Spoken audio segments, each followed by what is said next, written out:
I'm Sakina D'Souza, and I'm a Catholic. I believe Brother Yusuf was a Catholic before. I would like to ask him the simple question. He was brought up like a Catholic, but what made him change?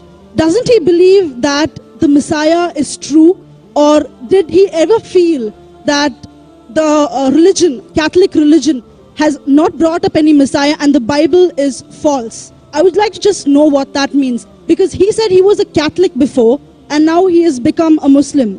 What made you change? What was that storyline before?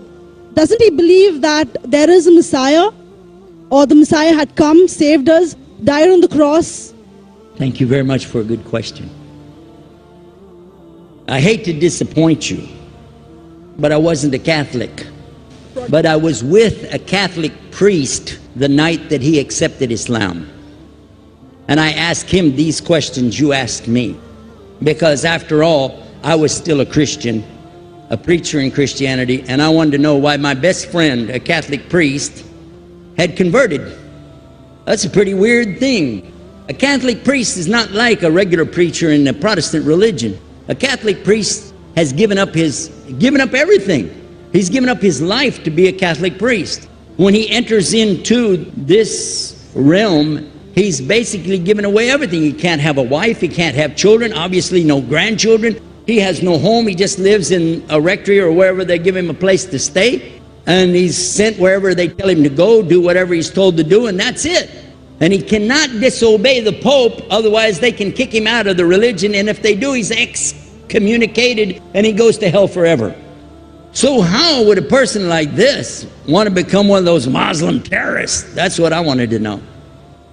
He explained in a very few beautiful words something that I came to learn for myself. He said that he was sincerely in the Catholic religion because he believed in God, that he had studied, his degree was in theology, and a part of the teaching that they as priests have is to study Islam. Every priest is forced to study Islam. Now you may not know that, but you can ask your priest and he'll confirm it. And when you study Islam, even when Islam is taught to you by somebody who hates Islam, as long as they don't corrupt it too far, you can still see the truth in Islam. A classical example happened to me just recently when I was in Saudi Arabia. A friend of mine, very old copy of one of the first Qurans ever translated to English by George Sale. George Sale hated Islam, he hated the Muslims, but when he translated the Quran to English, he was true to the text of the words. Although maybe not getting all the meaning, he certainly was true to the text of the words. I was shocked when I read it. Have you seen it? You know what I'm talking about? Amazing. And listen to this. George Bernard Shaw, for instance, is one of many, a long list of people who read this and realized the truth of Islam. When people see the truth of Islam, it can change them if they want to be guided. If they want the truth, it can change them. You might think, I'm a Catholic, I'll never be anything but a Catholic. But I'm going to ask you a question, and I want you to be honest. This is not for you to, start a debate, but just be honest. Was Jesus a Catholic?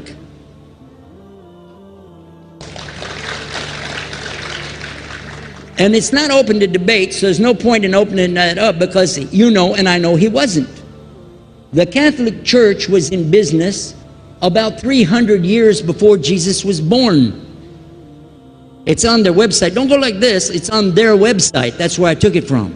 The Catholic Church was really started in Rome by Alexander the Great. Do you know what the word Catholic means?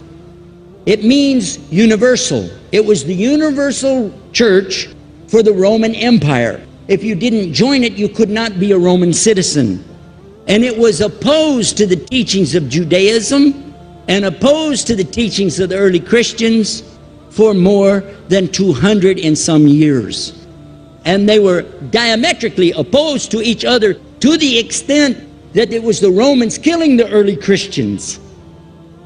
Now, if you understand that and you go to their website and read, they didn't even take over Christianity until the year 325 AD. And when they did, they changed a lot of things, again, referring to their own website. But if you want to check it in Britannica or Americana or grow your encyclopedias, go ahead and read about the Catholic Church.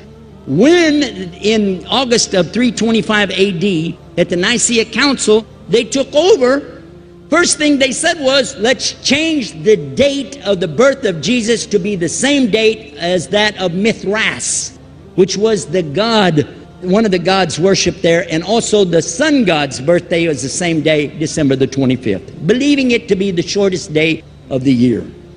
And Constantine was a sun worshiper of Sol Invictus. Go to the website, read it for yourself. There are a lot of points, but not the least of which, even today, if you go in any Catholic church, and I have, you'll see so many portraits and statues and idols and images throughout the whole place, that for the one who's never experienced that, for a Muslim who knows about these images, he'll be like, whoa, a'udhu billah. Whoa, what's this? The first time I walked in a Catholic church, I was about 10 years old. I was shocked. I was shocked at the idols and statues everywhere, because in the Protestant religion, we were brought up to believe that the second commandment was just as important as the first commandment. The first commandment in the Bible, in Exodus, is the same as the first commandment in the book of Deuteronomy. It says, I am the Lord your God that brought you out of the land of Egypt in the house of bondage. You know no other God beside me. Beside me there's no other gods. Thou shalt not have any other gods beside me. How many in this room agree with that commandment? Raise your hand. You notice the Muslims are raising their hand because it means Ashhadu an la ilaha illallah. That's the first commandment for us as well. The second commandment you have clearly says, thou shalt not make any idol, any graven image of anything that creeps upon the earth, swims in the sea beneath, or flies in the air above. And I was sitting in a church one time, sitting there in the morning service, watching, the preacher talk, and, they go on and on and on, and sometimes you lose your train of thought. I was looking. Whoa! On the front of the podium, there was a fish. A fish. For the symbol, make you fishers of men. It had a fish. I said, whoa. Then I looked up above his head at the big stained glass window, and it had a dove, and he had the olive branch in his mouth. The dove is flying, the bird, I said, whoa. And then I look over here, and there's a cross with a man hanging on it. And I said, wow, they didn't miss a single one. They got them all. Something walking on the earth, something swimming in the sea beneath, something flying in the air above.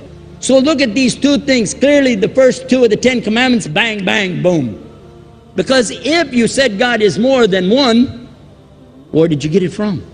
When Jesus is talking to his own companions and they ask him, what's the greatest commandment? Mark 12:29. Clear. The greatest commandment is to know, O Israel, the Lord your God is one God.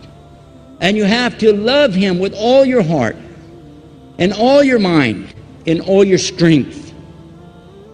And this is no different from what Prophet Muhammad ﷺ was saying, the same thing to his people. Same thing I mentioned in the lecture. This is certainly for us the same.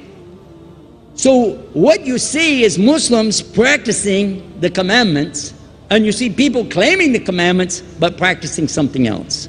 And I have seen more converts from the Catholic Church than any other of the many sects of Christianity, and especially from the nuns, priests, and even an archbishop. And all of them are better than me. Guys and women that I see do this, they still sacrifice their whole life to get the true message of Islam, not only to you, but to Muslims as well, because we all need to know about it. But thanks for a great question.